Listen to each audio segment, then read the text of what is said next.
Welcome, everybody, to the Texture Pop Podcast. My name is Sam Callahan, and this week I will be hosting. And with us, we are missing Garrett this week. He wasn't able to make it, although he might show up a bit later if possible. Currently a bit busy. But with us, we do have the enigmatic Brandon Carey. Having sex with Templars. That's just like a state of being for you or something? Hashtag Templar sex. Oh, there we go. Now it's modern. And, of course, Mr. Chris Acharya. You call me Death's Head. I do not like it. I am a happy man, you see. Some people figured that out. Recently played Wolfenstein: The New Order. Some people did. Some people figured it out. I'm not sure who. That was kind of obscure. I played it recently. That's like the only reason I know. That makes it even cooler, so... All right. This week we do not have any viewer questions, but if you would like to submit one, you can do so at thetexturepop@gmail.com. You can just email us with questions, stories, whatever, or if you prefer, you can also tweet at us at the TexturePop Twitter account. And you can be anonymous if you want to. We don't have to read your name on the air if you don't want us to. Yeah, that's fine. You can even give a fake state for all I care. Yeah, you can use a fake name. Use, a username or something. I don't know. Yeah. And with that, do you want to roll right on into news? Yes, we have two major stories for today. Our first one talks about the newly released Pillars of Eternity from Obsidian. So, in their original Kickstarter, people who backed a significant amount of money, I think it was like 5,000, or I thought it was like 500 or something. 500, like 500. Okay, we'll go with that. That sounds better. Once you pledged that much money, you were able to make an epitaph for a tombstone in the game, and one of these epitaphs had a very transphobic message. Mm-hmm. See, let me pull up the story if I can read the quote. The message was, and I quote, "Here lies Fireborn, a hero in bed. He once was alive, but now he's dead. The woman he bedded turned out a man, and crying in shame off a cliff he ran." End quotes. Yeah. And Sam and I had a bit of a back and forth about this some time ago on Twitter, because I had misunderstood some aspects of the story that make the story worse when you hear them. Mm-hmm. Yeah. And that aspect is that, again, this is a backer goal of $500 or more, which only about 300 people, or maybe 400 at the most, invested that much money into the game. So if you're going through 300 or 400 of those very short epitaphs, it shouldn't be that much work to get an intern to go through all of them and check for shit like this. I could still do that in probably an afternoon or two. Yeah, depending on like how much people expect to get paid for something like that, or whatever. That's why I say have the intern do it. I mean, it's also a lot of social awareness that I am sure that people could read that and not interpret that as anything bad, depending on how aware you are of those things. And that's why I pointed out the idea that I think there should be more focus testers who are, gay or transgender stuff to actually look for specific issues like that, because you don't have to pay them any extra. Just make sure you hire the right people, and then you can avoid a PR nightmare. Because if I had read that without the prompt of this being a transphobic joke, I probably wouldn't have caught that myself, honestly. Yeah, some people are much more attuned to that than others. Yeah. I mean, it's one of those things that, looking at the bigger picture of it, like, we as a society have to move forward from this idea that, like, people who are transgendered are the butt of jokes simply because, like, the whole idea of the guy hooks up with some really hot woman and then, oh no, it's a man, ha ha ha. And that's been a sitcom punchline for years. And it's gotten to the point of being disgusting, and it's something that really... that's not funny anymore, and for very good reason. And speaking as someone, I really can only speak as someone who knows people who are really transgendered, and people who, in some cases, are born, differently. They are born with, multiple genders in some cases. It does happen. And I have spoken with people who are like that, and they talk about, just how difficult the rest of the world makes their life simply because they happen to be, that one kind of 10% of the other 90% of people, to where, people that are born transgendered, or in some cases multigendered, and it's the reality of it is that they kind of have to keep it a secret. It's because you have all these people out there, that have no idea about it, and say, like, why don't they just tell us to transgender so I don't go home with a dude? And it's like, they can't tell you. The whole point is that they're a chick at heart. Well, and the other thing being is that some people, when they do come forward, are threatened with violence, and it's very shitty that they have to put up with that. And so this whole joke of, like, why are they hiding? Well, the rest of the world doesn't really give them a choice yet. So it's just this thing, like, society needs to grow up past this childish sense of humor that this is something that should be considered funny. It's not. And yeah, I perfectly agree with people who say that kind of poem was gross, rightfully so. Yeah. But at the same time, I wouldn't say that Obsidian is, like, doing this maliciously. It was a complete accident, and they should have set responsibility for it ultimately, but I wouldn't assign full blame onto them. No, I would, because I think they did come out and apologize about it. Like, once you hear the follow-up, that may change your mind. There was also, between this, there was a post where, I don't know if it's 100% verified, but it seemed like the person who originally created that post said Obsidian didn't make him change the epitaph, they asked him. So if he had said no, then it would have stood, which kind of bothers me in the sense that it's like, I understand the idea of valuing the person who gave you $500, but do you really care about that, or do you care about people not being able to play your game? Yeah, so then there was a follow-up to this. There's a great follow-up to this. Yeah, and I'll let Sam take it from here. He explains it better than I do. Oh, you mean the new epitaph? Yeah, because I don't have it up. So, my understanding of this, I'm going to pull it back up I'm going to pull up the revised version that I found while I talk about this, is that the creator, I assume it's a guy, from my understanding, from what I've seen. Basically, there was someone whose, again, Twitter handle I cannot remember, was the one who went forward to the city and campaigned against this and, got the thing to change. So the new epitaph that they did basically was just... I'm trying to speak and search at the same time. The new epitaph that he did was basically just a joke against her specifically, or rather the people against him. Oh, the guy did that.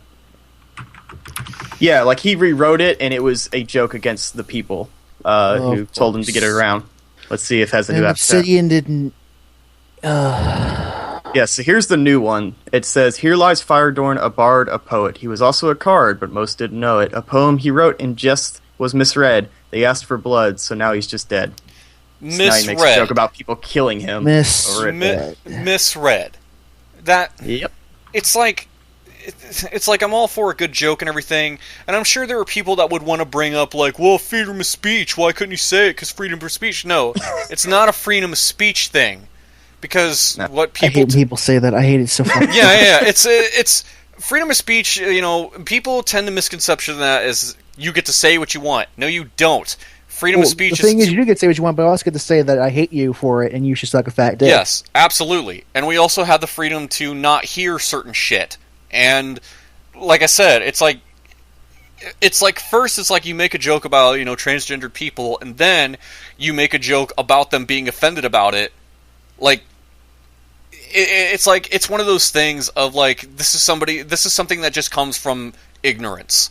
Because if he knew what it was like for some of these people, he probably wouldn't think it's so funny. And I hate to sound like a curmudgeon or, somebody who's just kind of stiff on this, but it literally kind of upsets me in multiple ways.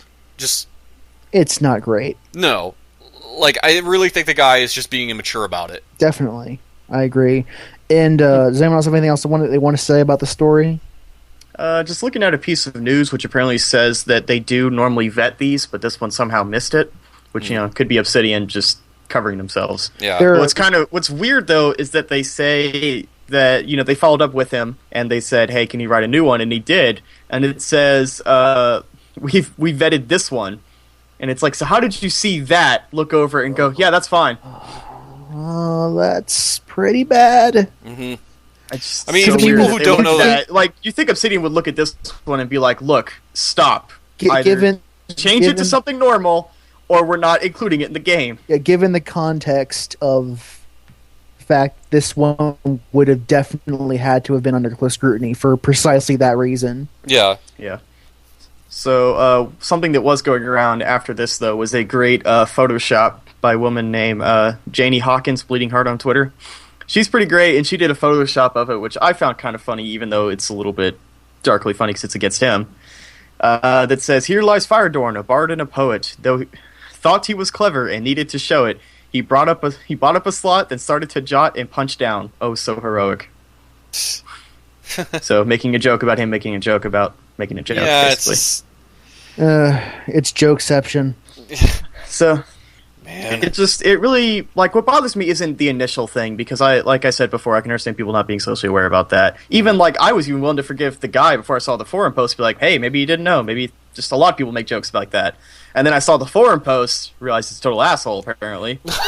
He lost his plausible deniability.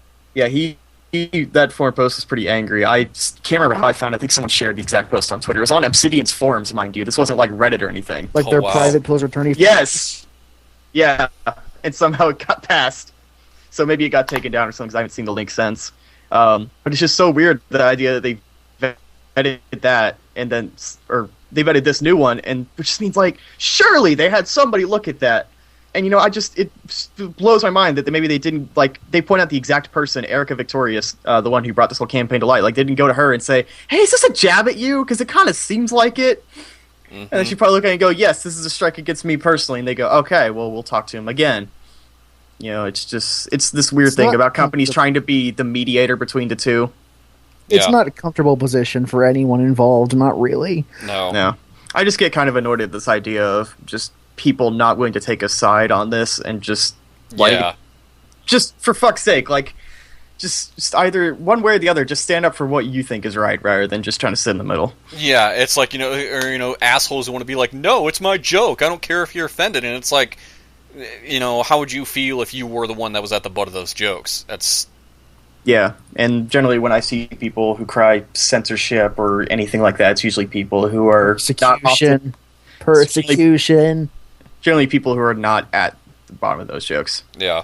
So that being said, Brandon, was your other piece of news the one I'm thinking of, or no, something different? All right, so what is your second piece of news? So this is from Angry Joe Show. Mm-hmm. Many of you guys know Angry Joe. He's a very well-known game critic on YouTube. He's pretty angry. He definitely is because of this story. What happened is that he did a stream of Mario Party with him and 4 other friends playing on the Wii U, and he posted that video onto YouTube, and Nintendo took all of the monetization money from it. Yeah. The copyright notice. Just fucking mind-blowing. It's gotta be like a computer or something, right? Surely. It's an algorithm, yes, of course it is. And what Angry Joe said in response is that, okay, that's great, I will no longer do anything related to Nintendo on my channel, fuck them. Yeah, and I don't blame him. This also comes after the whole Nintendo offering to share revenue with people where they expect, it's okay. over half or something like that. You can take 60% of that money that you made on this video. I'll take the other 40%, though. Yeah. That goes to me. Yeah, and the other thing about that creators program that Nintendo wanted to make... How much money can that truly be for Nintendo, though? Seriously. Well, I mean, if you're someone, like, the thing I thought when I first saw that is there are people like the Jay Witts or the Dex who are basically exclusively Nintendo channels, and they have millions of subscribers. Mm-hmm. So yeah, they probably make a pretty decent chunk of money from doing nothing at all. Like, it requires no effort on their part, and they just get money. So I'm not surprised that they did it. I mean, compared to the goodwill, they're clearly losing from this. Yes. Yeah, companies don't tend to think in that way. Obsidian's a good recent example from like a few minutes ago. They don't really tend to think of like how people react to something across all boards. I guess that's there's a point there, I suppose. They don't really consider every angle of what could happen generally. Which is funny, because you feel like you pay someone to do that. Yeah, and the thing, especially, considering at the time of this recording, when we do this, the whole thing about Nintendo's creator program is that they only want you to play certain games that are on this specific whitelist that Nintendo has come up with, and Mario Party was not on it, which I guess was another big thing. And I think it basically means you will see no Mario Party related content on YouTube ever. Nintendo gives you the green light. Are we up to like Mario Party 10 or 11 though? I think this one is 10. Yeah. Oh Christ. This one was 10. Yeah. So the new one.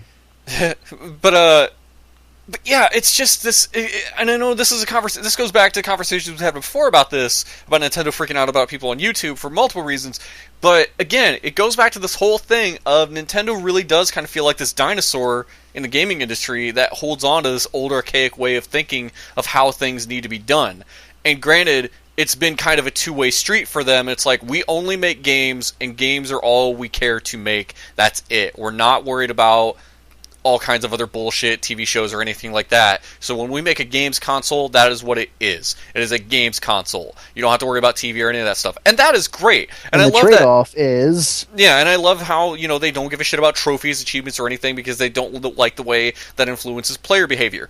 However, the trade-off being, when it comes to new, good ideas, sometimes they're very hesitant about it. I mean, I know anything related to the internet whatsoever. Yeah, I know Microsoft especially, they have been kind of shitty on some Let's Play stuff, especially when it comes to first-party Microsoft games, so they're not exactly perfect.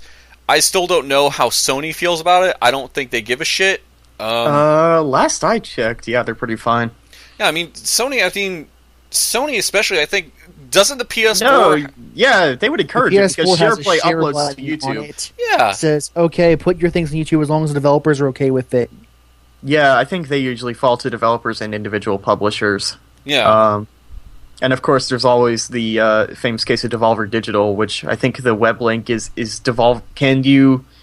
Oh god, what is it? It was can you monetize videos from Devolver Digital? It just says yes. That says yes. Yeah. And if you reload it says, yeah, of course. And you just keep reloading it says, no, really, yes. It's okay. It's fine. Which is great. Which is really... Yeah, which... it's not surprising that the little companies are the ones that do that kind of stuff because they have less risk to take, less money to lose or to gain based on it. Yeah, I think at the end of the day, no matter how you slice it, the way Let's Plays are, it is free publicity. That's Hotline really Miami got famous because of all the people playing it on YouTube. And it's not just the games that get played on YouTube that get people views. It is the personality and stuff that people bring. There's a reason people prefer to watch Markiplier say over, I don't know, Joe whoever across the street. I wasn't going to say that. No, just go right for the jugular. Or me, for that example. Or me, for that matter. But still... But subscribe, like, comment. Yeah. Remember to watch Interact of Friction, fellows. But yes, there are... I do understand the idea that, there are some Let's Plays out there where I watched them and I didn't bother to get the game. But that's generally a very specific case, and then I've heard arguments where it's well, you should design your game to be playable, but you should design the game so that it's more fun to play than to watch and things like that. But I will say that even with that the case, there are considerably more games that I have watched, usually just part way, I'll load up a Let's Play, a random episode, and it'll just be an extended gameplay, if Giant Bomb doesn't have a quick look up, which is basically just a one-shot Let's Play. Which that's a great example of quick looks have got me to buy more games than probably any trailer or ad or review or anything. I'll be honest, if I'm watching a Let's Play of a game and I'm not buying it, I was probably never going to buy it at all in the first place. Probably. Yeah, I watch Let's Play Minecraft because I'm never going to play Minecraft. Although, I have no idea. And again, the other real big thing that I defend about Let's Plays especially is, kind of for archival reasons, because the sad truth is video really is the only true way we have of preserving our games, because of there are games that were probably put out 10 years ago, we may not even be able to play them now. But also it killed the radio star. Yeah. But No One Lives Forever. That was a really great game. I can't get it, but if I wanted to see how great this was, I'm sure I could go to YouTube and find somebody who played all the way through it, and through that I can kind of experience it. Because Fox, Activision, or no one else gives a shit to re-release it, and I can't find any copies of it unless I pay out the ass on eBay, so I'm just going to watch somebody play it, because that's really the best option I have. So, yeah, and that's the reason that some people defend the idea of piracy, which makes sense to me. Which is, this idea of like piracy in short term it sucks because loss of sales and all that, but it's a great long term solution because at least somebody grabs the files and this keeps them on a server forever. And it's like 20 years from now you can play Wolfenstein: The New Order when all physical copies were destroyed because of a legal problem. Or like, the day that Steam just explodes, somebody has a copy. Human for everyone who cares about that game, which is like 5 people. Like, I'm not defending all of piracy outright, but no. I thought it was kind of cool when you see things that are like Steam-only games, and then you see a copy where somebody did a no-Steam rip, because it's like, that's awesome. Not because they're not getting paid at the moment, but because in the inevitable day that Steam explodes or goes down, there will be a copy of that game that I can play. I also note that the Texas Pop don't officially condone piracy in any respect. No. You should be ashamed of yourself for pirating. Although I will defend up and down. I don't know pirate games, but I like that people do that. I'm talking to the viewers. I will defend up and down, especially for like ROMs and emulators. I will always defend that shit because stuff that's like 20, 30 years old that obviously you have no way of getting something that just to the point the hardware no longer exists. You cannot find a physical copy of this, but you can experience it if you get this emulator and a ROM and away you go. I think. Yeah, I mean that happened. I guess it was like last week when I was playing Dragon Guard and I was playing more stuff on my PS2 emulator because it's like I have the copies. My TV doesn't have a component set up, so rather than going buy CRT or something like that and playing it like shit, it's like I have the copy. I have a PS2. I have the memory cards and the BIOS and all that. So fuck it. I'll just put it on my computer and pirate it. Yeah. Like that's a really cool thing about ROMs, especially in like cases where it's like this super rare thing that only came out in like the UK that like 5,000 copies were made, and it's like now you can just play it. Anybody can play it. Wow, we got really far off track because Nintendo. Nintendo and YouTube. Fuck Nintendo. Yeah, I mean, I love Nintendo, but seriously, fucking get with the times. Yeah, it really is just this old, archaic way of thinking. Like, they really are just this dinosaur of the industry. And, like, Angry Joe, considering the bullshit he had to do back in, like, 2013 when there was all kinds of, like, copyright claims being pulled on his videos, stuff that developers and publishers had already approved him to do. Well, that was not even just Angry Joe. That was when YouTube initiated the bot copywriter. Yep. So there was like him and Jim Sterling and all kinds of people just going like, all of a sudden all of my videos got flagged, and Square Enix had to come out and be like, no, you could totally monetize our videos, please do. And then Devolver Digital launched that website, and a bunch of companies were like, it's cool. Like Capcom had a thing where it's like, we have a bot that's doing it. We didn't even make the bot. It just does it by itself. Yeah. And like that is terrifying that YouTube made a bot that matches up content without the publisher's consent. That is it's fucking Skynet weird. Became self-aware.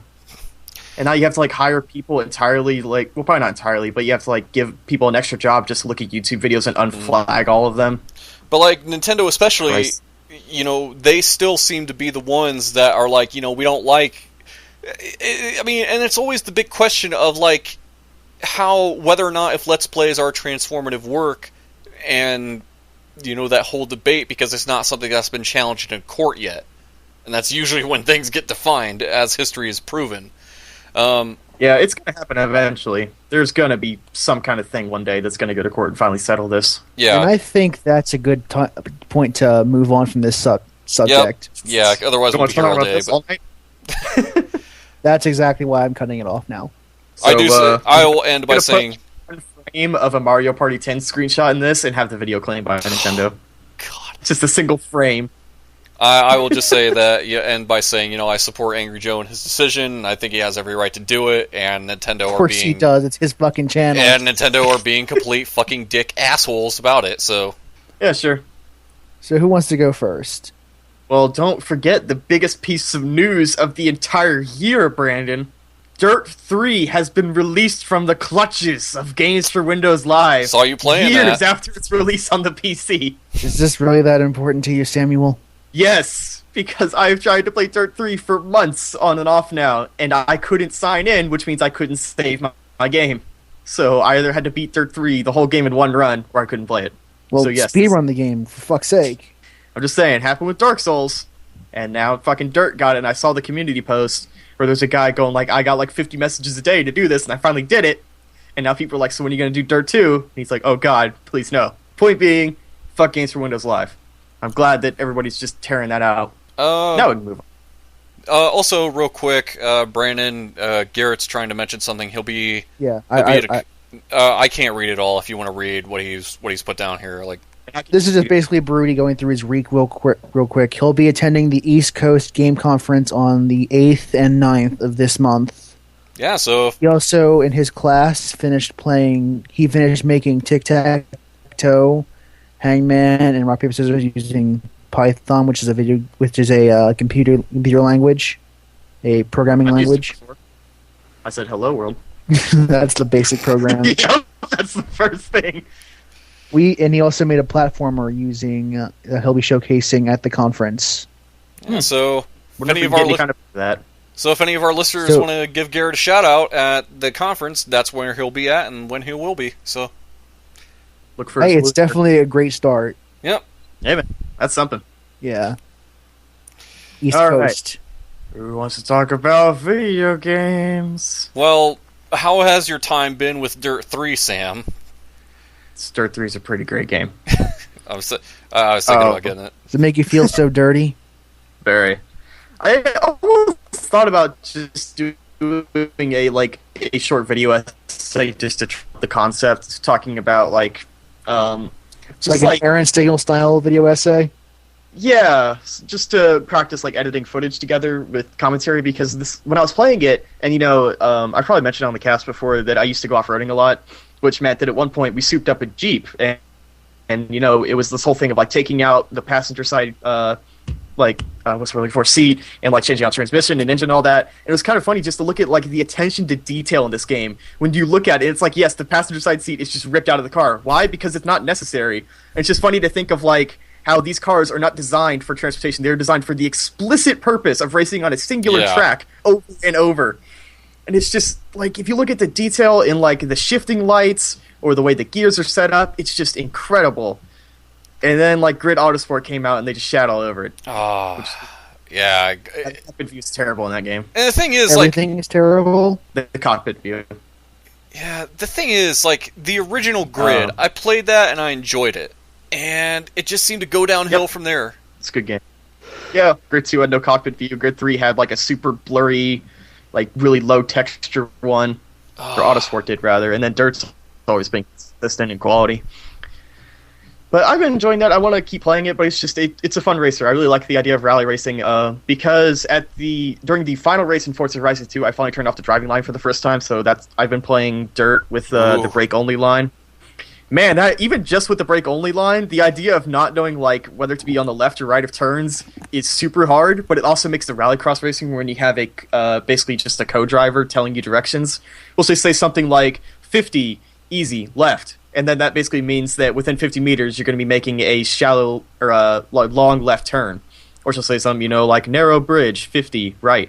And you basically, like, without the driving line, you have to listen to that, and you have to really understand what they are telling you. I mean, that's will run off the road. Yeah, I mean, that is what rally drivers do. They have their dude with them that gives them instructions, or if it's a guy on the radio that tells them, what's coming up on the head on the track. So yeah.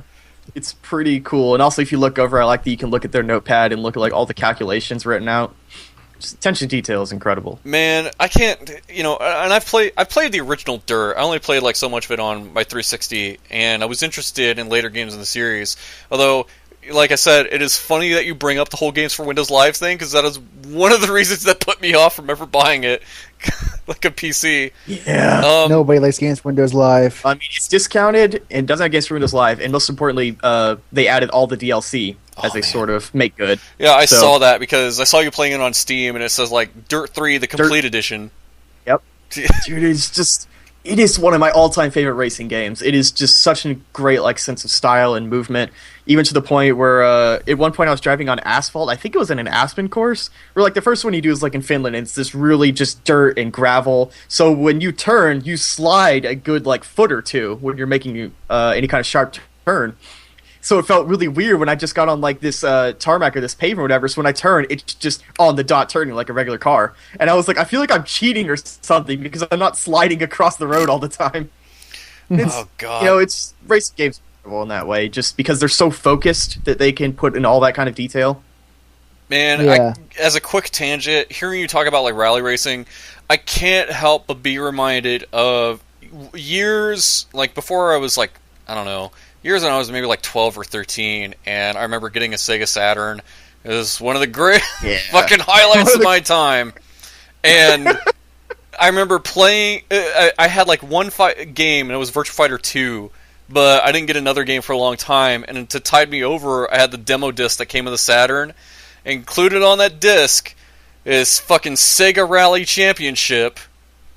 And was that wasn't Colin McRae? No, that because that was a separate game before Dirt. So no, it was the Sega Rally Racing game. Yeah, Sega Rally Championship. Yeah. That was I'm pretty sure that's what the title was, because Sega Rally was like a big thing, and like I remember just playing that demo on the Saturn. You had like two cars to choose between, and I always went with the standard fucking Castrol Syntec car that was on there, and one track that you got to play.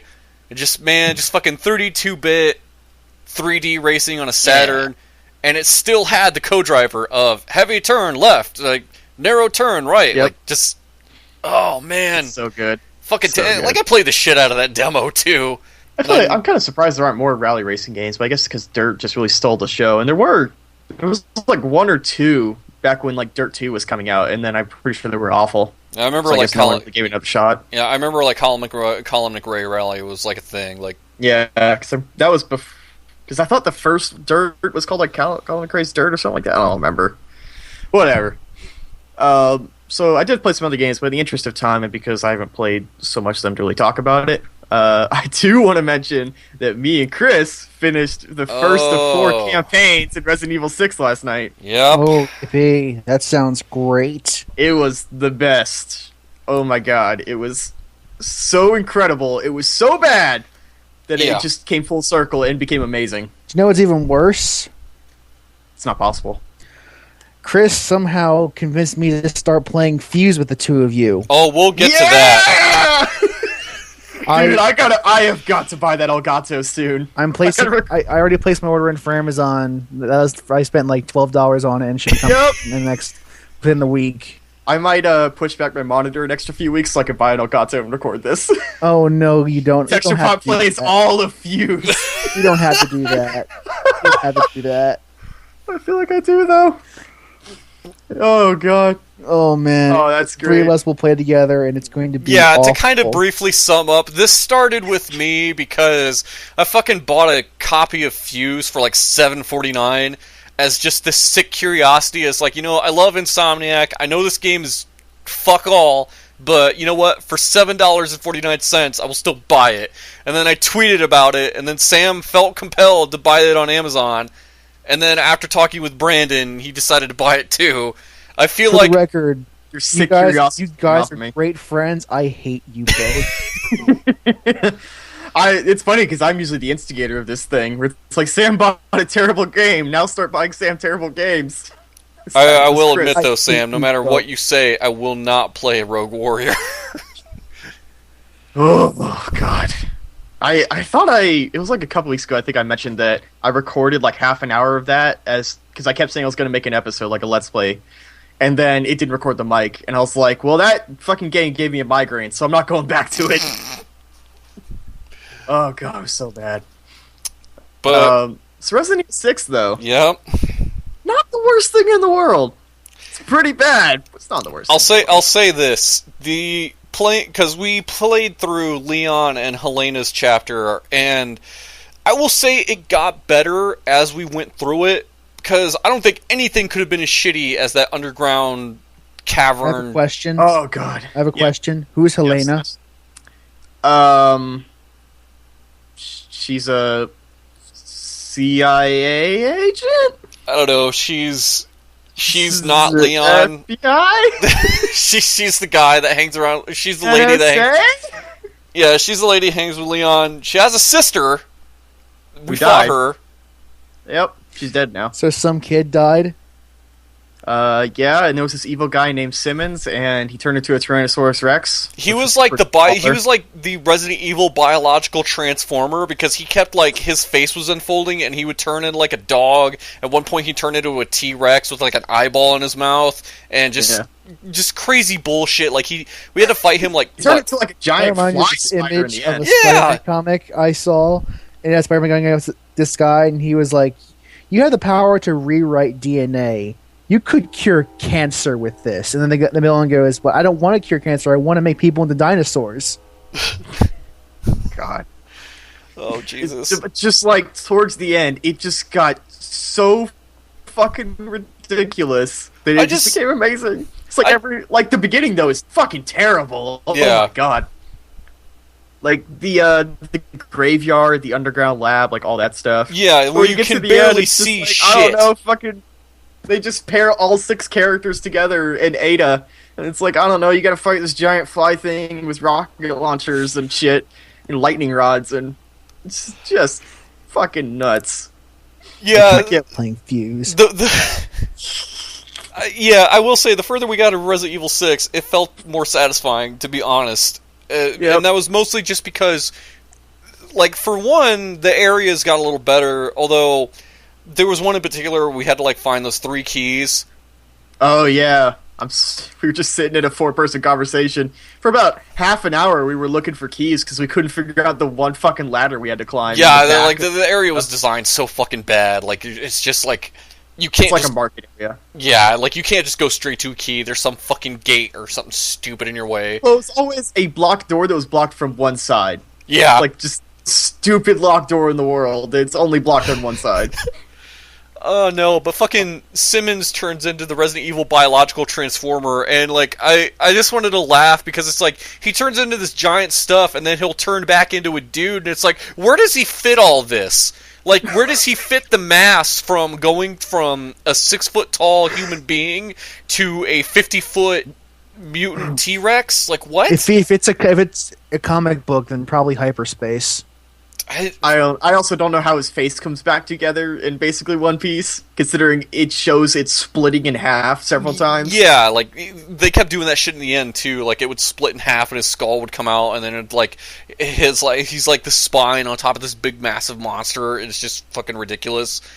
Yep. And we killed him, I think, like 3 times, because instead of Resident Evil 4 of having, like, several bosses, it was like, here's the same boss, 3 different forms. Yeah. You fight him as, like, almost like dude with a giant arm, basically, and then you fight him as a T-Rex, then you fight him as a giant fly/dragon spider I remember fighting him 4 times. Like, first time you fight him, he's the big dog thing next to the train, and then afterwards you fight him as the T-Rex, and then again, he's the big dog thing on the building. See, you didn't have to do that. Because... Oh, right, because that was when I was, like, on top of the building and just shooting at it and not doing anything. But so I just had to be in circles. I had to be down in the shit with Ada fighting this asshole.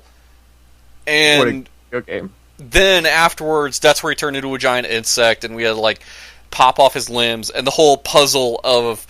He would, like, regenerate himself by grabbing zombies, and we had to drive a lightning rod through a zombie so that he would pick it up and the lightning would strike him. Do that twice.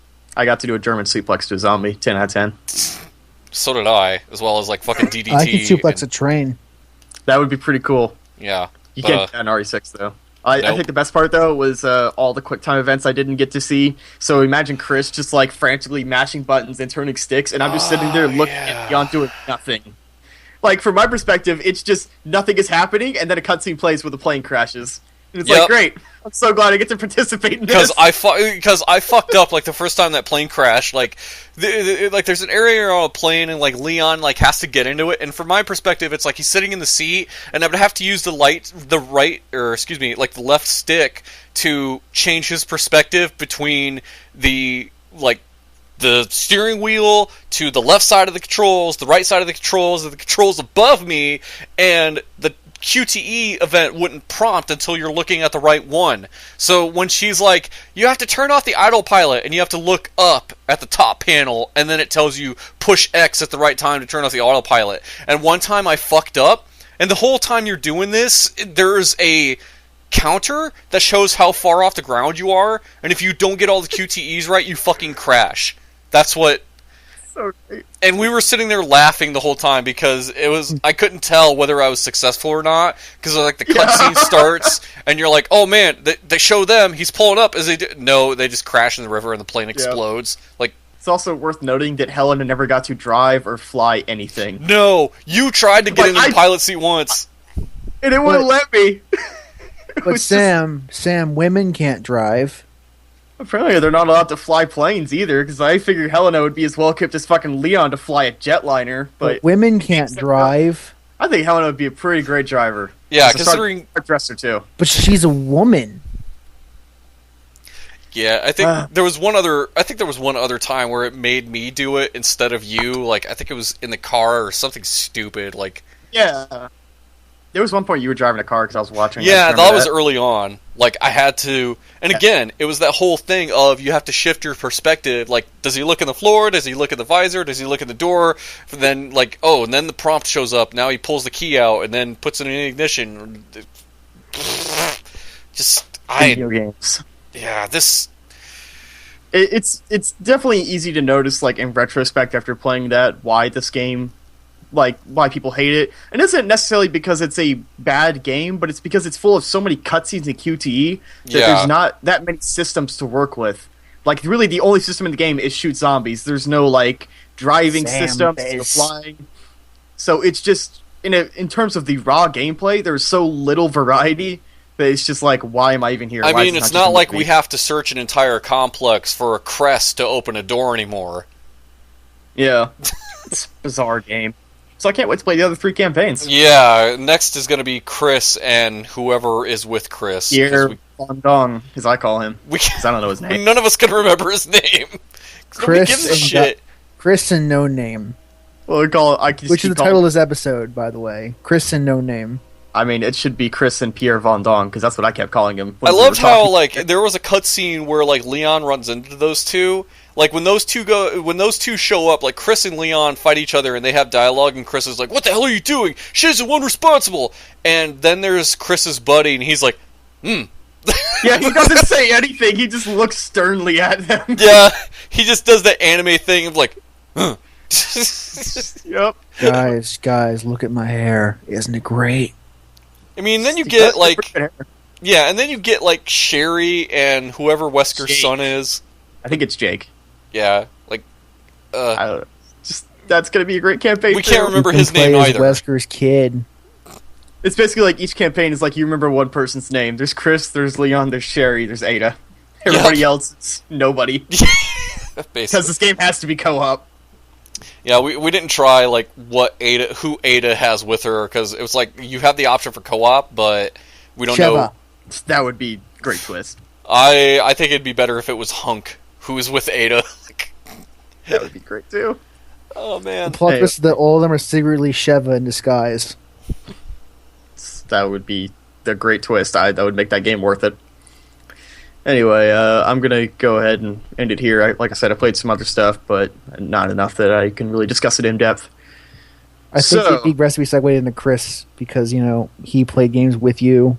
It's true. We play games together because we're, like, friends and stuff. Although that was really, like... We never play games together. Yeah.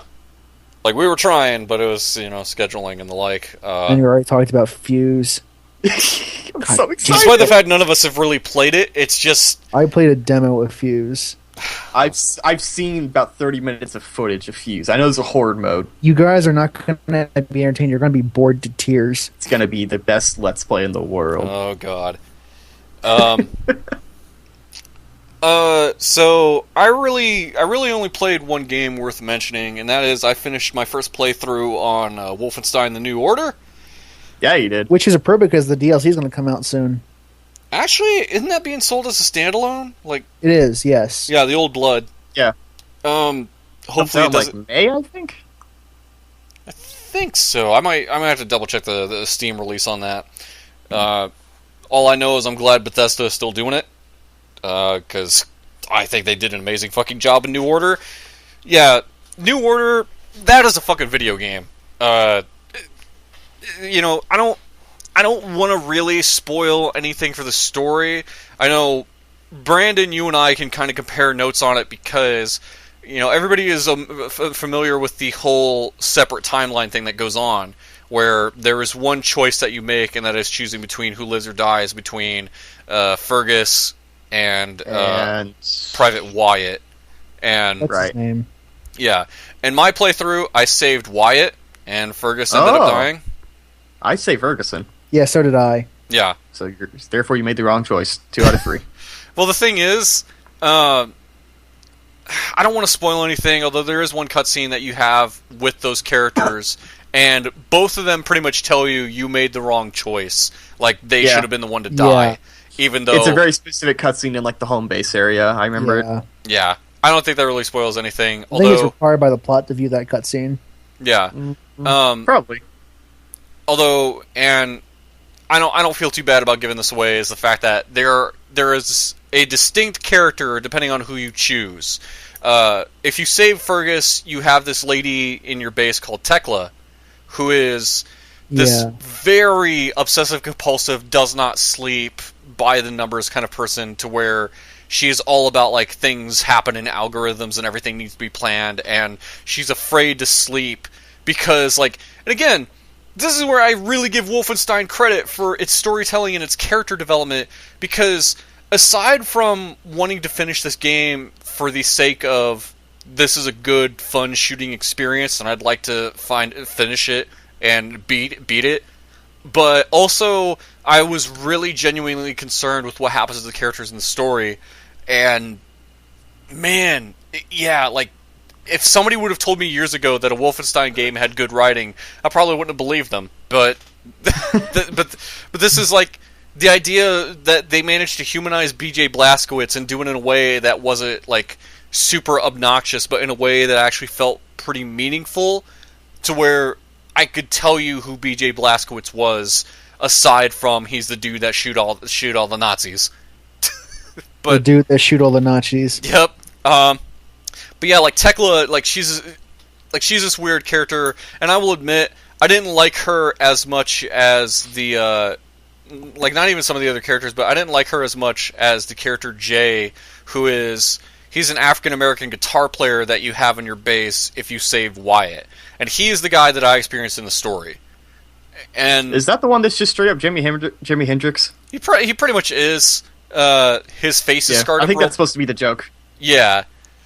Oh man, that reminds me. I don't want to really give away too much of the story. Or all I will say is that I liked Jay as opposed to Tekla, and I kind of felt bad. You finished the whole game, yes? Well, I finished one playthrough. I didn't. In the interest of time. So, what did you feel about space Jews having all the technology in the world? It's so true. I thought it was weird. Like, and vaguely anti-Semitic. I've heard people say that because it means that Hitler was right. I'm not going to comment on that because I am neither Jewish nor know much of anything about World War II. I think what they were going for is that, well, in World War II history, Hitler basically justified the Holocaust by saying that Jews were responsible for a secret conspiracy that controlled the world. Yeah, I don't think that's what happened in the game, though. Wolfenstein, a big plot twist is that there is a secret conspiracy of Jews that build lots of technology, and that's all they do. Yeah. Which is fairly uncomfortable given that context. And I don't think it came out that way to me. I think it was more because, and the way they treat it in the game was that this Hebrew society of people that was inventing all this high-tech stuff, I don't think it came out as the secret society that was taking over the world. It was a secret society of individuals that were doing this as a learning experience because that was how they communed with God. And, of course, God wants you to make all sorts of weapons that could have no other practical purpose besides world domination. No. Okay. They weren't all weapons. No, exactly. Like, they were, like, again, I don't want to spoil stuff, but I liked the way they put it in where, like, okay, so the conversation when you first meet that one dude, who I'm not going to name, you meet that dude, and then Anya, who is, B.J. Blazkowicz, love interest, obviously so, is that, she kind of explains it how there are people that believe, like, solving math problems brings you closer to God. Of, like, each equation you solve is, it like I said, brings you closer to God. And that's kind of what they meant by that. Like, inventing these things brought them closer to God, not for not because they intended to use those inventions, but the sheer creation and the invention of them was the intent of use. Sure. Did I lose you? It to remember. It's been a while since I played it, so I'd have to go double check it. But yeah, I'll believe you on that. Again, that's why I wasn't offended by it or anything. It was because the way they explain it and the context they put behind it in the game, I thought kind of felt like it wasn't offensive. I wasn't offended by it. I'm not Jewish. No. But I felt vaguely uncomfortable with the notion. I wasn't. And the thing was, I think the reason they went that route was because we've seen Wolfenstein games in the past where it's like they try to use the occult and science fiction and bullshit, and it just comes out really silly. That's probably something they did. Like, they didn't want the one that came out before this one? Yeah, which was you have a medallion that gives you shield powers and crazy shit, you know? And naturally, like, originally, my theory was I thought it was alien technology they were using, which wasn't the case, but still, I thought it was really interesting the approach that they went with it. It's like, I didn't feel like there was anything silly about the game per se, and the way the story presented itself and it took itself seriously, it didn't feel like it was just this big dumb thing. Despite the fact that I played a level where I shot Nazis on the moon with laser rifles, and that was one of my favorite parts of the game. Space Nazis. Why not? That's, space Nazis that aren't... It's a pretty cool design. Yeah. The whole idea of the moon base. Level. And the laser rifle is pretty cool weapon. Oh god, yeah, the laser craft work is so fucking awesome. And I will say the other thing, I would gladly play through Wolfenstein: The New Order again. I really would, if not for the interest of wanting to make time for some other games I want in my backlog, as well as the 50 gigs of hard drive space I'd like to free up. And I would like to bring this up just because I mentioned it to you, and I've talked about it with Brandon before, that it's almost kind of a bummer to say something like that, just because there's this constant need to always be wanting to play something new and exciting, because you always feel like there's something good out there that you're missing out on. Well, it's also, like, for many people, we have, like, a backlogs of, like, hundreds of games. Yeah, but I'm just trying to explain, like, why I think people play the backlog. It isn't, for some people it might be a compulsive need to finish things they've purchased, but I do it just because I always feel like, the same way I do with music when I check out new artists, because it's like, what could be my new favorite thing? Like, I'll maybe play some random game in my backlog, it's like, this is the best thing I've played all year.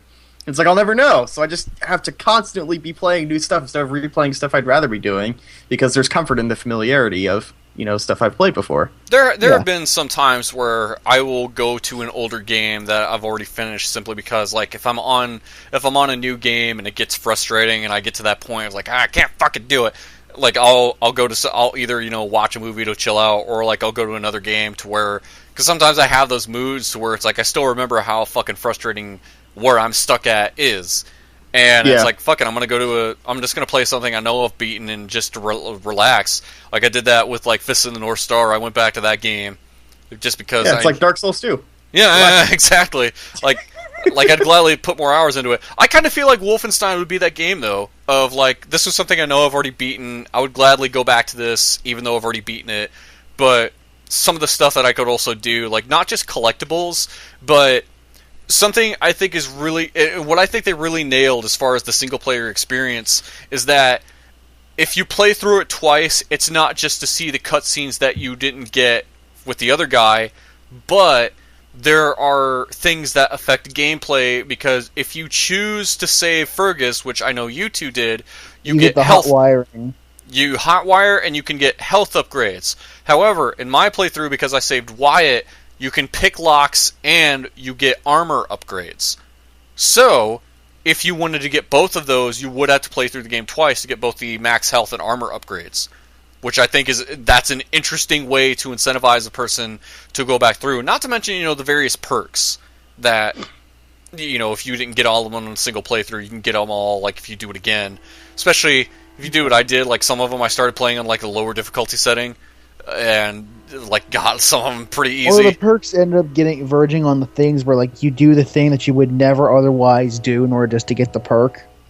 Pretty much, yeah. Well, I mean, some people could argue that's fun, though. Yeah. It's just, it goes outside your comfort zone of how you normally play games. Mm-hmm. Like, I didn't dual wield that much, but... Nope. I played a lot of Call of Duty in my time. Oh my god, I didn't dual wield at all. Oh god, yeah! I felt like my aim was so much worse for it. Yeah. So last point I'll bring the game up was telling me it's fine. And I was blowing through ammo too quickly. Yeah. What are you bringing up, Chris? Well, and the last thing I wanted to mention was that there were, like, when I started playing this game, like, I tried to do the Call of Duty thing of being slow and methodical and, you know, picking my shots. Wolfenstein does not want you to do that. If you're being slow and methodical, you're playing it wrong. Because there are a number of times where it's like, I can't get through the situation, there's too many dudes. But guess what? You know, I played on the standard difficulty, which is like the hurt me I plenty. played on easy mode. I don't care who knows it. I'm upset, Brandon. We can't be friends anymore. Like, I played on That's great because that means I want to play Fuse with you again. or at all. Is the interactive friction disbanded? Like, I played through I played the entire game on the normal difficulty setting of, like, which is, like, the middle of the road kind of hurt me plenty mode. Like, just what normal... I think that's what it's called. Yeah, just normal. I think the next one's called, like, Give Me Hell, and the last one's, like, Uber or something. Yeah, like that. like, there's 5 difficulty modes, and, you know, I would just consider them very easy, normal, hard, or very hard. And I played on normal. And, you know, while I couldn't breeze through the game, you know, so... situations got challenging, especially when they start throwing a lot of dudes at you and trying to be slow and methodical and pick my shots. That wasn't working. But the thing was, I was playing the game wrong, and the level design and the item drops were telling me so. Because there was ammo and guns scattered around, plenty of it. That was the game telling me, hey idiot, you've got all kinds of ammo, use it. And when I decided to dual wield and blow dudes away as much as I possibly can and use ammo with impunity, I got through it. So yeah, that was... I literally had a much better time after that, because if I ever got to a section where I was like, well, I gotta save my ammo, no, don't do that. Don't save ammo. What are you, an idiot? There's health packs there. Don't just hold them when you need them. Fucking overcharge that shit. That's the game's way of telling you, go nuts. That is what this game was meant to be for, and I loved that. So, when does a Call of Duty game just tell you to just go in, open fire? Just fucking hold the trigger on dudes. Never. Very rarely. No. I'm replaying through Advanced Warfare. No. Yeah, exactly. It's funny is that it acts like it, but it won't let you do it. No, Call of Duty game will let you do that shit. That's... Oh, man. No. That, and I just love the fact of how many guns you can fucking hold. Pretty dumb. Yeah. Like, you could switch between 2 weapons, but you can hold all the guns you want. So, I missed that. Like a classic shooter. Yes. Yeah. Like a half-live. Yeah. I remember Bioshock Infinite ruined it. Just spoiled it. And then Burial at Sea brought it back. Oh, that's nice. I never finished that. Oh, man. I need to play it. Oh, yeah. So I'll put it in my backlog. But yeah, Funny. Wolfenstein New Order, highly recommend it. I fucking love my time with that game, and I'd gladly play through it again. Didn't I... During our Game of the Year awards, I gave it one of my awards. I don't remember what the fuck Best it was. character. Was it Best Character? Yes, it is. Okay, because it wasn't Most Innovative or anything like that. It must have been Character. Do you like BJ Blazkowicz? Yeah, that was the other thing I was going to ask you, Chris. I remember because I had to Google how to spell his last name. So the thing I was going to ask you, Chris, and I guess I asked you too, Brandon, I don't remember if you answered it originally, is that there's kind of this divisive attitude on whether, like, I know someone who's a huge Wolfenstein fan, he's played like 18 times or whatever, and he hates the, like, super somber, sort of, like, depressing inner monologue that BJ has, and I thought that was my favorite part of the game. I like it because clearly BJ takes it seriously, but the game doesn't. Mm-hmm. I think it's just an interesting, kind of like in Blood Dragon. Yeah. It's also just a nice juxtaposition between this idea of, like, you know, it almost comes off as, like, campy in some places, but I like, at least if I think this is what they're going for, I like the idea of BJ just constantly killing people because that's what he does, and he does it in a really aggressive way, but then just going, like, I'm really tired of this, honestly. I'd like to just go home. I liked his inner monologue and some of that stuff because I didn't have a problem with it. And in a way, that was how we got to know BJ Blazkowicz as a character. Like, aside from the cutscenes, we got to know him through how, like, not only that, but, like, how he handles these horrific situations that he is put through. The very beginning of the game, he has to watch one of his buddies get his eyes torn out. I mean, that whole thing of, like, you know, he doesn't seem like, his personality doesn't seem like he has much personality to him, but I think it's because of just he's had to see all this fucked up shit. He's had to hold back on his personality because if he let his emotions go, he wouldn't be able to just stop fucking crying and he would just fall apart. Like, he wouldn't be able to do anything. Like, it's just that fucked up. Yeah, I think there is an interesting narrative in that, and I found it kind of funny that some people tossed it, but everybody interprets games differently, so I'm okay with that. Yeah. But yeah, it's a great game. I would highly recommend it as well, and I'm sure Brandon would. It's, cool game.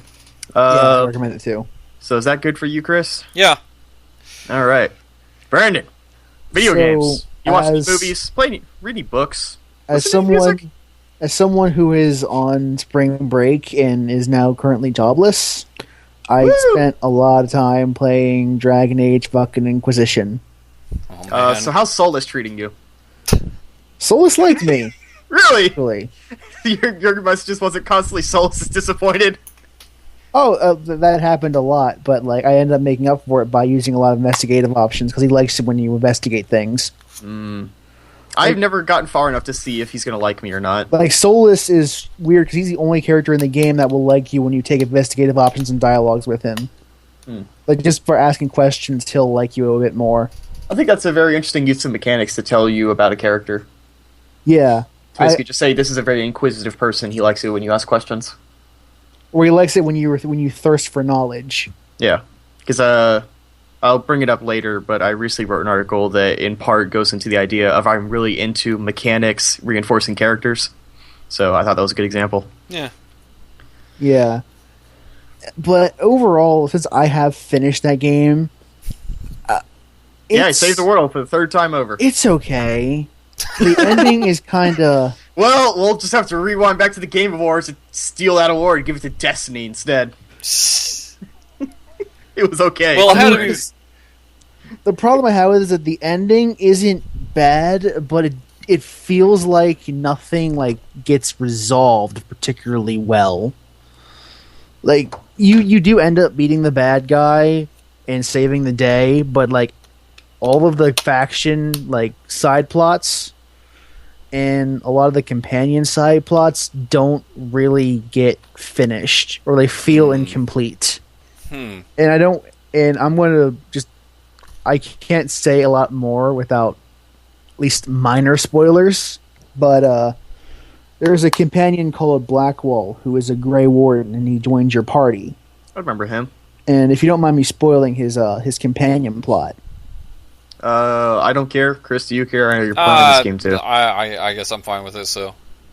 Yeah. Plot twist with him is that he is not actually Warden Blackwall.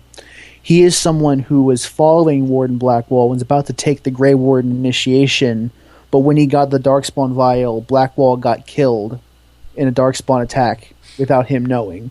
So, since he was a wanted criminal at the time, he just took Warden Blackwall's name and kept living his life. So you discover that, and you can either choose to let him rot in prison or release him by pulling a couple of political favors. But that subplot stops at that point. You don't really explore what are the ramifications of him being a lying bastard, or what are the ramifications of you letting this criminal go or letting him stay in jail. What happens as a result of that? No one ever asks that question. So it just I would almost argue that it's what would you say to that? At least from what I've seen, Blackwell doesn't seem to have any kind of history of criminal activity beyond that from what I've played with him. So it's I don't really... What does that say about his character, though? They don't even ask that simple question. How does that affect him in his life now that is out in the open? Or, for another example is... During Cassandra's submission, some big revelations happen about the Seekers and what they do. And we have a little cutscene after that, but then Cassandra just goes all willy-nilly as if nothing happened. And a lot of the threads, the threads with the Red Templars and the Red Lyrium subplot, just don't get resolved. It's Red Lyrium is this thing that still exists in the world and no one really knows what to do about it. Or no one has any ideas of what they might do about it. That question doesn't even get posed in the game's narrative. And even the main villain doesn't really have, that does get resolved, but, we never really ask, why is he doing what he's doing? What is the point of all of this, exactly? and why, and like what is his ultimate end game beyond I want to become a god? Like, what do you want to do when you get that godly power? What's the point? I almost kind of feel like that's almost like a trope in some cases, to where you have these villains that have these big aspirations, but they never really explore what they want to do after they've achieved that. But that's not something that you see in a BioWare game very often, though. Probably not. So here's my question, though. Was this better than Dragon Age 2? It plays better than Dragon Age 2, but in terms of the story, because Dragon Age 2, despite its bad ending, does actually end up wrapping up the main plot, or at least a lot of the subplots, I feel like Dragon Age 2 had stronger writing, even though I think Inquisition plays better. Like, it's not bad. It's not like Mass Effect re-levels of just awful writing. It's just... It's like cookie dough. I disagree with your analogy, but I'll explain in a minute. It's okay to eat the cookie dough raw, and you'll say, yummy cookie dough. But it'd be a little better if they just cooked it a bit more. I fervently disagree. Raw cookie dough is better until you start vomiting, and then you can eat more cookie dough. No, fuck you. You have to put them in the oven. You have to bake them. No, fuck you. Fuck you and your standard heteronormative society of cookie dough. I'm gonna eat it raw. Heteronormative cookie dough. It's the title of this episode. Heteronormative cookie dough based society. Yes. Oh god. Gotta write that down. But like, yeah, it just feels like there's so many things that this game could take these elements and do with, but it just doesn't. Like, it feels like there's a lot of it's one. I almost wonder if that's like a technical thing with RPGs. Of really, a lot of the production value went into telling the main story quests and all of that stuff. The side mission stuff, even the subplots in the main story don't really get resolved either. It almost kind of feels like, between watching a TV show and reading the comic book based on it, to where the stuff in the TV show is what people are going to know because that's what they get through to get most of the content, but the comic book is kind of like this optional thing. So when it comes to RPGs, it's like, of course the main story is what people are going to go through if they want to complete the game. The side mission stuff, though, some people might not see all of that content, though. So I do have to wonder if a problem with the quality is just due to the scope of the game. If BioWare's if their reach is finally exceeding their grasp in terms of budget. That's the other problem, is that I do appreciate on some level what they tried to do with this game's design, because as we keep saying in a lot of these podcasts, is that we all have lives to live, and we don't always have the 90 plus hours to dedicate to RPG like I did this week, because I had nothing to do with my life in spring break. But for people who don't have that kind of time, what I think they tried to do, I'm going to write an article about this and what the ramifications of this might be for the game, is that they tried to make it so that you could play for a half an hour or so each day for a couple of months and still feel like you're getting something out of the game in the half-hour playthrough or play session. Because a lot of the quests are fairly bite-sized when it comes to the smaller side quests in the large areas. Yeah, because and then you could still go to the hinterlands, collect a few things for half an hour, and then feel like you did something in your playthrough. Yeah, because that was one of the reasons why I kind of felt so burnt out, was that it seemed like it was really easy to complete a lot of these. Maybe I'll just do them all. Nope. I'm going to give you people who played Inquisition a piece of advice. Do exactly enough side quests to get the power you need to play the main quests, because none of them will have any bearing on the main quest whatsoever. So none of them are good enough to waste all your time on. Don't waste your time. Just get enough power to finish the main quest and then be done with it. It's kind of funny you talk about Dragon Age and this whole saving the world thing again, because for years now, I've always just wanted this more intimate RPG that's not about saving the world. And that was kind of one of the things I actually liked about Dragon Age 2, in that you were basically just saving a city. And it felt like they tried to make it feel more personal. Persona 3 and 4, Persona 4 felt good because you're not saving the whole world, you're saving a small town. Yeah. I would definitely like to see more RPGs that are about, saving a friend or, saving a specific place. And like you said, Dragon Age 2, I liked that we were only in the scope of the city of Kirkwall. because it felt like you could develop these small relationships with a couple of people in Kirkwall over the course of literally 7 years. Yeah. The more I think about it, though, the more disappointing Dragon Age 2 becomes, if only because if it had that budget of Inquisition, how detailed that town could have been, considering how small it is. Like, how they could have rendered, like, individual back alleys, like Grand Theft Auto 5 style. Yeah. Or, going through more than one fucking cave. Now the caves are fine. Just want the city to look good. Like, Inquisition, it feels like they went for a lot of, like, surface-level content without really going deep into it, because when you're doing these kinds of... when you're building this game for this 30-minute play session, you can't really afford to go too deep into anything, because people won't have... will take longer than you're trying to get them to play. And even the war table in some is designed for this little short play session, because the way the war table works is that you have 3 main people in your war council. You have the chief ambassador, your spy master, and your commander of your army. And you can send each one of them on a quest at the war table, and after a given period of time, they will complete it. No ifs, ands, or buts. They will get it done in that period of time. The twist is that it doesn't take in-game time. It takes real-world time to finish these quests. So if you assign Leliana to a quest that takes 24 hours, that means you have to wait till the next day in real life before that quest is over. And while you wait, you can play Farmville on Facebook. And then while you wait for Farmville, you can play Dragon Age. Do people give a shit about Farmville? I like the idea behind that, because what it's basically saying is, okay, you're going to wait a day before the quest is finished. You might as well take a little bit of a break right now. It's also just a good system for, especially a game of that scope, to get people to come back. Just like any sort of incentive. It's the same way, like MMOs and stuff are like, hey, if you jump back in, then we'll give you some free stuff. It's similarly applied to in the article I'm writing, I describe it as using the free-to-play microtransaction model without actually using the creepy microtransactions that are inherent to that model as a way to just ensure that people keep coming back over a course of time, because this is designed to take months. This is a game that's designed that you play short sessions over the span of months. Yeah. Not a game that you're supposed to binge like I did. If you binge the way I did, you start to notice that it's a lot of the same busy work over and over again.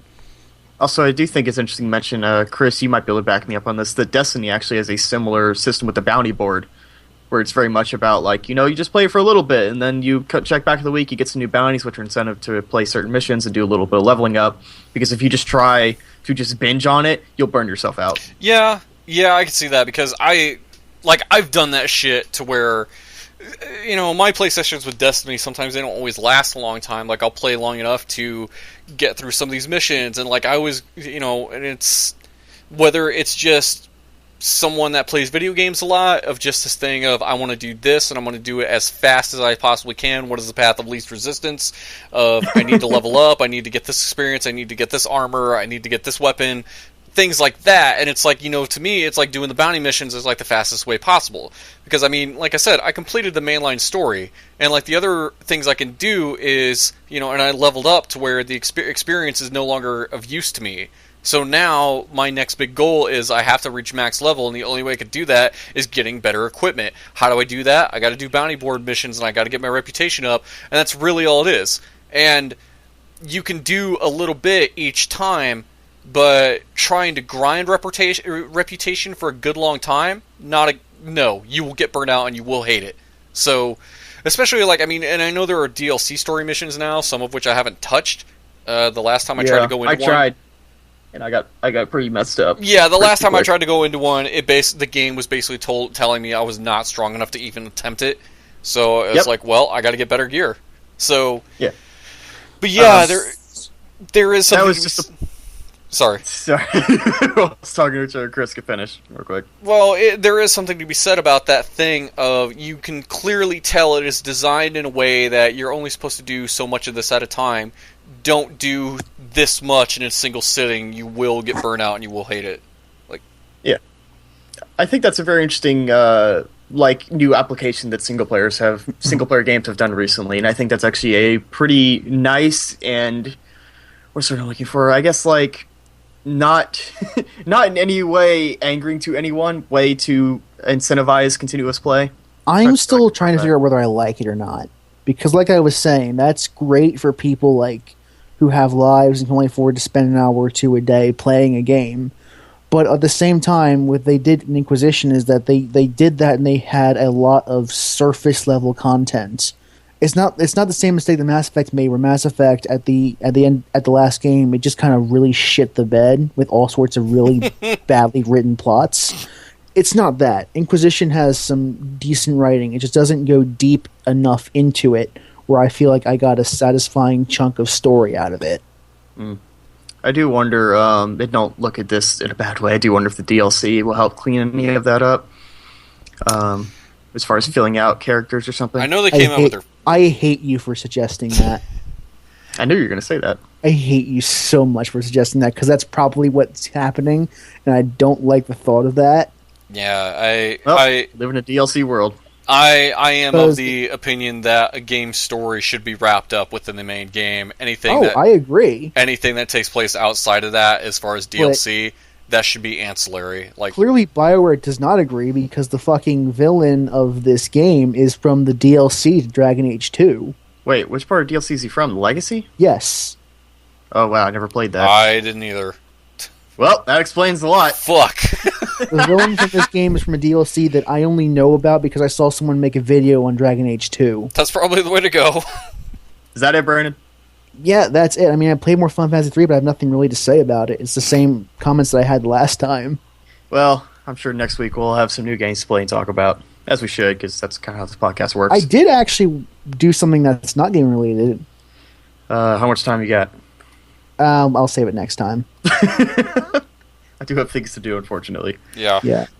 So we're going to wrap this one up here, guys, which, I know it's a pretty short cast, but, it's circumstances surrounding shit I have to do. So I do apologize. Next, month or two, we should be back to at least slightly longer casts, although I kind of like them when they're shorter. Yeah, I mean, trying to keep this thing at 90 minutes. That's what she said. Yeah, it's nicer. Of the interest to get more people to listen to this. Hey, make it shorter. Makes it easier for people to listen to. Yeah, this... And, if you do want to comment on either the video or send us an email just saying what you think about the length of it, although generally I probably would say we're going to try to go shorter, at least for the time being, to gather new viewers. It's one of those things of, you kind of have to earn a longer podcast through popularity. And if you'd like to tell me how my opinion on Inquisition is wrong, feel free to do that as well. Hey, you're welcome to comment below with any of the... any discussion points you brought up, and we'll be happy to talk about them, I'm sure. And, of course, if you do like this podcast, you can like the video, because it makes Chris smile. He likes to smile. Yeah. And if you want to keep up with the podcast, you can always subscribe, and down below we do have our Twitter accounts listed, and me and Brandon have our blogs listed there, which, real quick, Brandon, have you written something new this week that you want to shout out? When this comes out, I probably won't have, because I'm planning on taking a little bit longer with my Dragon Age Inquisition article. I don't know how long I'm going to take with that or not, so we'll see. What about the last one I edited? Did you post that? The Valiant Hearts episode or article should be out. It should already be out on my blog right now. Yeah. I read it, so it's there somewhere. And I just talk about how that game had two disparate tones that never really reconciled all that well. All right, and I just posted an article today, as of this recording, about a Twine game I played last night that I kind of want to discuss, but I'd rather leave to the article. It's called Say When, and it's basically... trying to figure out how to explain it for the article. It's basically just a game about a girl named Lily in which you do things from a set of lists that are just things like drink coffee or call a friend, and it just increases or decreases the sanity meter, so it's a lot about trying to make her happy through mechanics. Also, Interactive Friction Tomb Raider 2013 is still ongoing. Yeah, we should be done in... might be only a week now. Maybe 2. I'll have to start recording Season 3 soon. Season 3. Yeah, Season 3. I know. You already know what Season 3 is. Was that an Oz and you don't have the time to record it, or Oz and you don't want to play it? Kind of both. Kind of like... It's not that I don't want to play it, it's just like, oh god, I have to relive the worst parts of this game again. Hey, we're just going to power through the story, so... That should right. be not as painful. Yeah, and if we can, we're going to try to get Chris and or Garrett on there because they've both played the game as well. So that'll be interesting. Anyway, tune in next week for another episode of I was going to say Interactive Friction. Oh god! I will say, well, the new Interactive Friction game, it is definitely going to be on the PC for the time being. Yeah. Remember, folks, every time you click the like button, you can imagine me out in the world somewhere going. You know what I do with something like Pillsbury Doughboy? That's pretty great. That's what I was going for. That's just making sure. So does that mean that when someone clicks the like button, I go woohoo? It's just like I won a game with Toad and Mario Kart. Every time you click the like button, I have an orgasm. If I every click time, like, every time you hit the click like and then unlike it, do you get a case of blue balls or something? Every time you hit the orgasm already happened. You can't take it back. Every time you hit like, I feel the opposite of how I felt when I purchased Fuse. So you feel sorry and alone. The opposite of that. So you feel terrible, just not happy. How is the opposite of sorry and alone? Because terrible? Fuse is gonna bring you together with your friends. It's gonna be great. Oh, is that what I call you guys now? Yeah, that's what people tell me I'm supposed to call you guys. Anyway, you can tune in next week for another episode of The Texture Pop. Next week I will be here, but I believe the following week I will not. I'll be on a business trip, so we'll figure it out what to do as time comes. And hopefully next week we might be using a new recording software to make this audio slightly better. I do know some people have talked about the compression that comes through Skype makes it sound kind of weird, so we're going to see what we can do about that. Experimentation. Yeah. So we'll see you guys all next week.